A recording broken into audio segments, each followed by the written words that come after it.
जंगल के सन्नाटे में एक लड़की की जिज्ञासा ने वो दरवाजा खोल दिया जहां से सिर्फ अंधेरा झांकता था। एक अजीब सा पत्थर मिला उसे, जो किसी शिला का हिस्सा लग रहा था। उसने उसे उठाकर उस पर रख दिया। पलक झपकते ही जमीन कांपी और एक विशाल टिड्डा ग्रासहॉपर उस शिला के मुंह से बाहर निकला। ये उसकी सबसे बड़ी गलती थी। रात हुई, लड़की अपनी माँ की गोद में सो रही थी। तभी कड़क कड़क की आवाज से उसकी नींद टूट गई। वही टिड्डा अब एक भयानक पर सुंदर परी में बदल चुका था। उस परी की आंखों में एक अजीब सा खिंचाव था, जो लड़की को एक डरावनी भूल भुलैया में ले गया। भूल भुलैया में उनकी मुलाकात हुई ओफान वेनेफे से -1 आधा मनुष्य आधा बकरा देवता, जिसकी आंखें अंधेरे में चमक रही थी।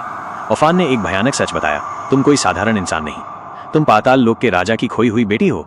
उस परी ने भी ये बात मानी और कहा, तुम्हें अपने घर पाताल में लौटने के लिए 3 काम पूरे करने होंगे। ये सिर्फ काम नहीं, ये तुम्हारे अस्तित्व का श्राप है। पहला काम था एक पुराने पेड़ की जड़ में छिपी मरने की कगार पर पहुंच चुकी एक विशाल कीट सिकाडा को 3 अखरोट खिलाना।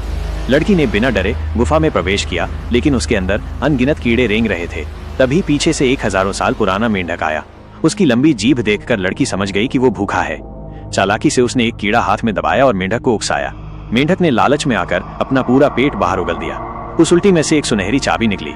लड़की ने पहला काम पूरा कर लिया, लेकिन क्या ये सच में जीत थी या एक और चाल? ओफान ने उसे एक गुलाबी वस्तु और एक जादुई किताब दी। किताब खोलते ही उसमें एक भयानक भविष्यवाणी दिखी। उसकी माँ प्रसव में मर जाएगी। लड़की डर के मारे भागी और अपनी माँ की जान बचा ली, लेकिन इस बीच वो दूसरा काम पूरा करना भूल गई। उसी रात ओफान फिर से मानव लोक में आया। उसकी आंखों में गुस्सा था, क्योंकि लड़की ने अपनी माँ को चुनकर पाताल के रास्ते को नकार दिया था। राक्षस का साया। लड़की ने जैसे ही एक अंगूर खाया, उसके पीछे खड़ा राक्षस हरकत में आ गया। उसकी आंखें सिर पर नहीं बल्कि हथेली के बीच में लगी थी।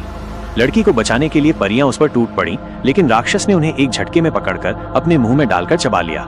डर के मारे लड़की निकास द्वार की ओर भागी, लेकिन बहुत देर हो चुकी थी। जिज्ञासा में बर्बाद हुआ समय रेत घड़ी का आखिरी दाना बनकर गिर चुका था। मानव लोक का दरवाजा बंद हो गया था। राक्षस अपनी भयानक आंखें खोलकर लड़की की तरफ बढ़ने लगा। आखिरी पल में लड़की ने ओफान द्वारा दी गई जादुई चाक निकाली और एक नया दरवाजा बनाने लगी। जैसे ही राक्षस का बड़ा हाथ उसे छूने ही वाला था, दरवाजा बनकर तैयार हो गया। वो उसमें घुसकर बंद हो गई। दरार पलक झपकते ही गायब हो गई। अगर आपको ये रहस्यमयी कहानी पसंद आई तो हमारे चैनल को सब्सक्राइब करें और कमेंट करके बताएं कि लड़की के साथ आगे क्या हुआ होगा। क्या वो अपने भाग्य को बदल पाएगी?